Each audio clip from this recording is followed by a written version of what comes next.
I've decided to make a game in Unreal Engine based off of the comments you leave on my videos. Starting with the third-person base template, we're going to work our way up, and I'm going to pick a bunch of your comments that you've left on previous videos and add them to my game. This is actually like such a terrible idea, but you know what? We'll see it to the end. And if you want to see your ideas in the game that you're going to see in this video, then just leave a comment on this video and you have a chance of getting selected for the next part. The first comment I picked was to put a red glowing tile in the middle of the room. When you touch it, the game shuts off and your character dies. Great. The next comment said to put a blue tile that when you run over it, it inverts all of your controls for a short duration of time.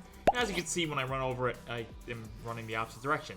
It's pretty self-explanatory. And for some reason, I kept getting comments about adding gooning, bro. Like, I'm not at...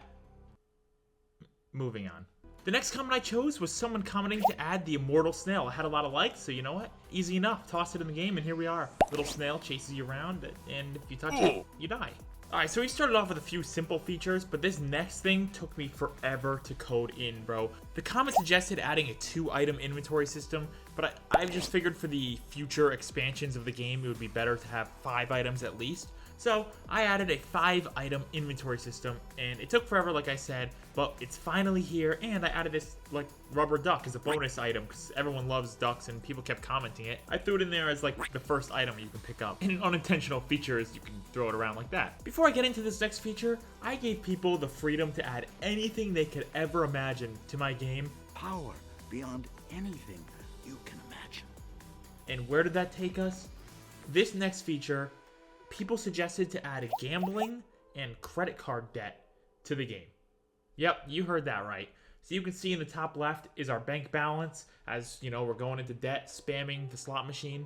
I mean, actually, we've made $10,000, but I promise you, if you keep hitting that, like, you're guaranteed to lose. It's like, I mean, maybe not guaranteed. I don't know. We keep making money. Yeah, and I also added sound to this, but it's so annoying. I just completely turned it off for this. But yeah, as you can see, we're in crippling debt now. For this next comment, I got a bunch of people asking to add hats. And here I have 3 hats that I've added. Oh, and okay, they're not going on my head yet. That's unintentional. Oh, and it just deleted one from the inventory. All right, that's unintentional, but there are hats. And hopefully, eventually, they'll be on your head and you can run around. I have a Santa hat, a straw hat, and like this leather cowboy hat, which is probably my favorite. All right, bang, look at that. Hat on the head, you can run around, it like moves, and it looks pretty good, honestly. I'm happy with that. All right, and at this point, we have a bunch of random features, like literally completely random, from gambling and hats and ducks and whatever. So it was time to make the biggest decision yet, and it pretty much involved the direction of the entirety of the rest of the game. So I put out a video asking people what they want to see in terms of gameplay, like the actual gameplay loop